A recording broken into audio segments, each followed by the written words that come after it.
Уфимка Гульгина Сынгизова, родившая первых в этом году тройняшек, выписалась из роддома домой. Встретить счастливых приехали родственники даже из Баймакского района. Бабушки уже составили график дежурств по уходу за внуками. Как будет справляться с тройным счастьем молодая семья, узнала Динара Таймасханова.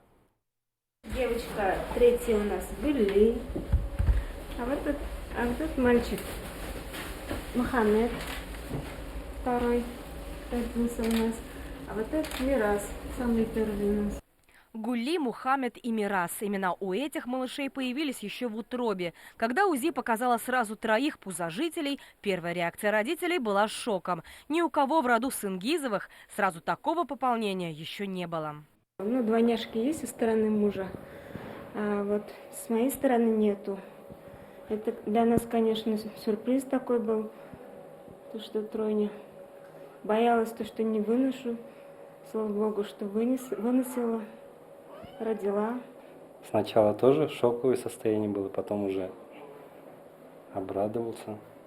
Без помощников не обойтись. К пеленанию подключились медработники перинатального центра. Пока между собой малыши отличаются разве что цветом одеялок. Старший сын, 5-летний Самир, еще не запомнил имена новорожденных братьев и сестры. Он просто рад их первой встрече. В прошлом году в республике на свет появились 7 тройняшек. Это явление редкое. К сравнению, двойняшек в 2019 родилось 500. Малыши у Сынгизовых были весом чуть более килограмма, а выписываются уже весом в 2 раза больше. Тройня – это всегда группа высокого риска, поэтому такие женщины родоразрешаются в учреждениях 3-го уровня, который является перинатальный центр. Здесь высококвалифицированные специалисты, которые окажут необходимую помощь. Встречать семью, которая за день стала больше в 2 раза. Бабушки и дедушки приехали аж из Баймакского района. И уже говорят, в Уфе придется задержаться. Даже составили график дежурства с внуками. Через месяц я приеду, я буду помогать.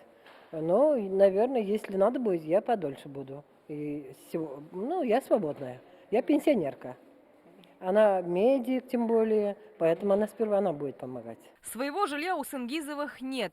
Обустраивают быт в садовом товариществе. Пока семья может претендовать на льготные выплаты. В данном случае эта семья на каждого ребенка сможет оформить пособие в размере прожиточного минимума до достижения этими детьми возраста 3 лет. На новорожденных Сынгизовы получат мат-капитал и 450 тысяч на погашение ипотеки, которой пока у них нет. Сынгизовы надеются, что свои первые слова мама и папа их малыши произнесут не в садовой постройке, а в большом уютном доме. Динара Таймасханова, Булат Садриев, новости, Уфа.